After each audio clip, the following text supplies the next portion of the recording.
Good morning everybody. It's actually the first video on the Merc.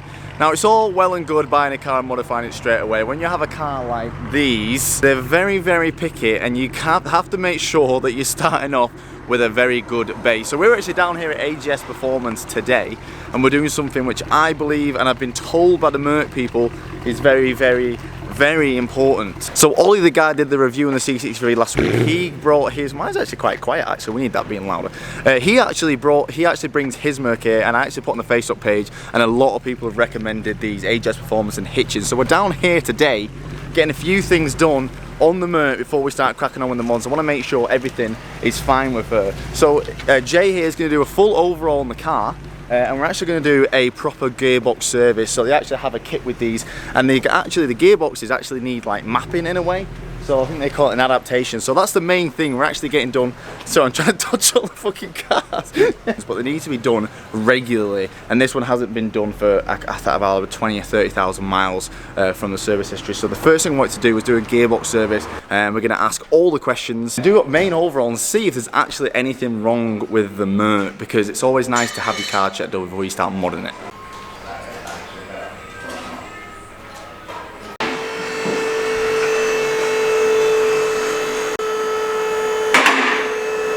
It has got an open diff. Yeah. Oh, fucking hell. Not what you want to hear. Yeah. So it is on standard springs. Looks like it's on standard springs. Yeah. It's just got Miltech secondary decap. Miltech secondary decap, yeah. And that's about it, mate, to be honest with you. We'll have a good go through though and make sure. Yeah. I didn't want one heavily modified, so I want to do some things myself. Exactly. So. You're better off, to be honest with you, and then at least you know everything is done to it you've done, and it's done in the way you want it to be done. Exactly. It's a better way to do it, definitely. That's the X pipe that they fit in, stuff like that. Okay. Not a particularly great example of one, but yeah, the decision to make is whether you want to go for headers or whether you want to not go that far. What's the positive of having headers? The headers, you get so much more drivability. Right. The rev range, the power and the rev range is just phenomenal compared to the standard log manifolds. Right, okay.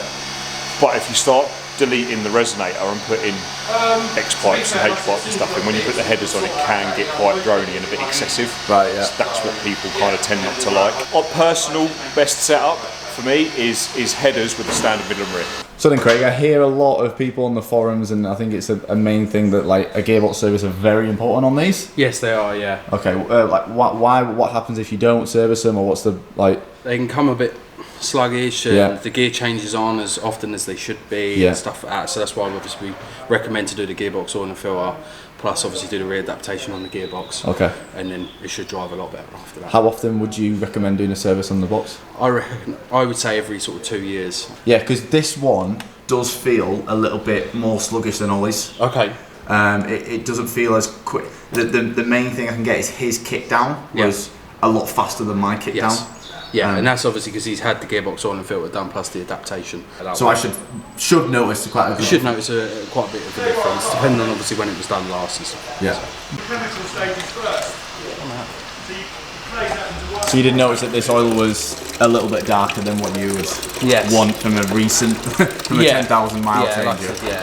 It's seen better days. Yeah, like I said, it's good job on getting it done then. Yes, 100%. So when you say it needs the adaptation, is that like just like a reflash on the computer? So it's resetting it. Right. So it's resetting the gearbox ECU to say when it needs to be changed. Like I said, for the normally once you do the readaptation, they say drive it how you would drive a vehicle normally and stuff like that. So. Okay. And is that to reset it because the computer's kind of got used to how this oil works? Yes. And it's kind of like working with it. So not only that, it's learned how someone else has drove the vehicle before. Right. Okay. So when it's end up someone new buying it and they drive it in a certain way, it doesn't tend to like it that much. Right. So that's why we do the readaptation on the gearbox, and then obviously like I said, just drive it as you would drive it, and it will learn how you drive it. Okay. Oh, cool.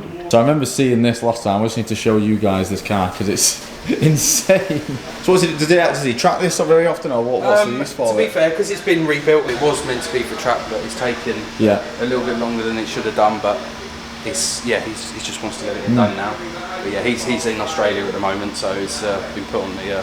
Oh, is it a customer's car? No, it's Andy that works here as well. Oh, right, okay. And this one's supercharged, right? It is, yes. Yeah, supercharged, parked in the corner. Parked in the corner, gathering dust. Just what it should be used for. Yes. Jay has said we can take this out when it's all out and on the road and stuff.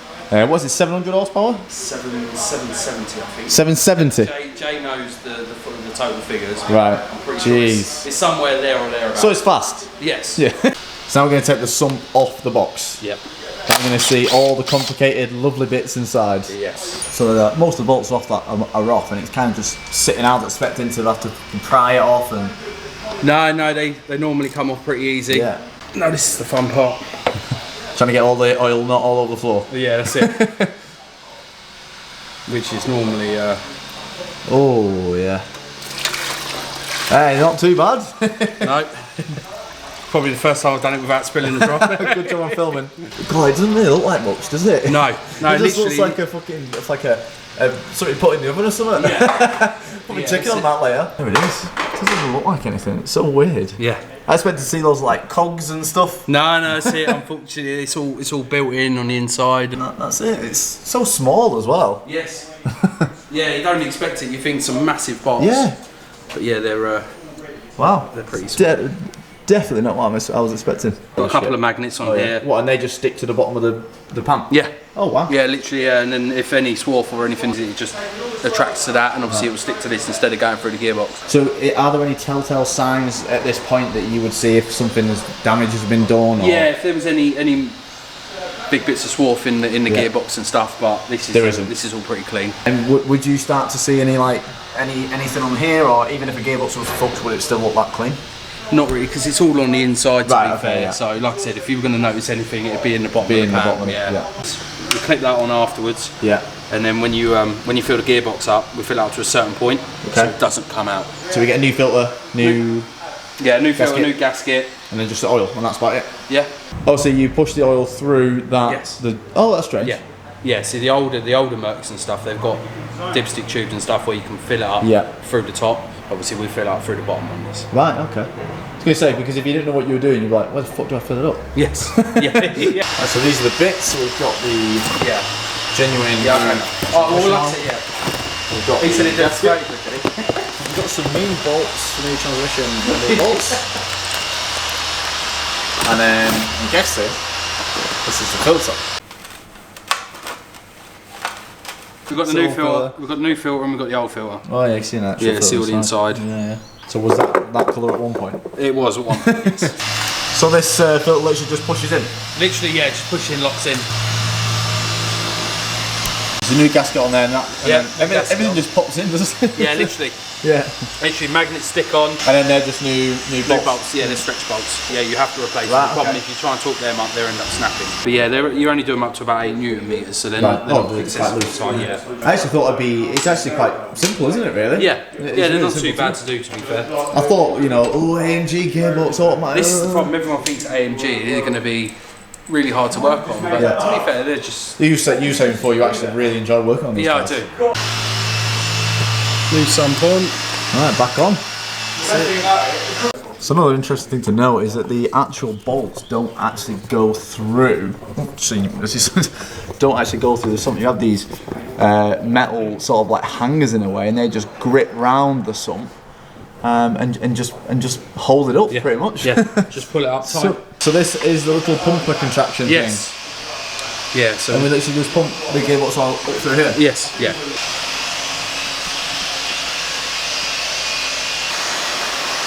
Ooh, it's nice and blue. Yep. Look at that precision. Yep. And then open it.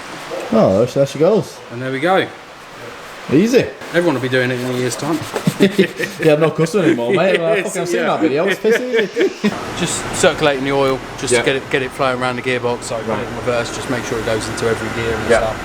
Just putting it in drive, just so it circulates. Just getting it up temperature. Yeah. So all the oil sort of goes where it needs to be, and that's why then we check the oil level afterwards, just to make sure it's at the right level. Okay, so we're up to temperature. The engine's running. What we're doing? We're just checking the oil level. We're hoping to see oil coming out. Coming out. Yeah. Okay. Which we've got. Yeah. All over the place. Oh my! I'm joking. Sorry, man. But that's good. So the level's fine. Yep. Level's okay. Okay. It's just tighten out now. Yeah. and then that's it, covers back on, clean up. And then the reflash thing. Yes. So from your inspection earlier with the car, everything's alright, is it? Yep. Yeah, I'll do the tyre pressures, make sure they're all okay. Yeah, the only thing we've noticed is the rear tyres, are a terrible build quality. Well, terrible quality tyre. And this one's just starting to rub on the inner side, so I need some better rear tyres really. But that's it. And that is it. That is it.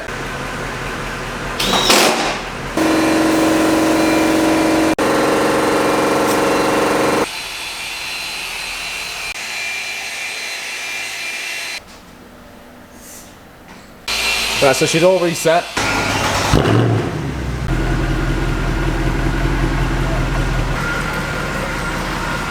Is that alright? Yeah, perfect. Yeah. So just take it easy for a while, like that transmission on. Just drive it as completely as normal as possible. Oh, as normal as I would, or normal, just cruise for a while, just chill out for a little bit. Or normal, how I drive normal. How you would just normally drive. Okay. It needs to learn again. It needs to relearn how you drive. Okay. So yeah, that's it. So I don't need to do like any braking process or anything. No, just okay.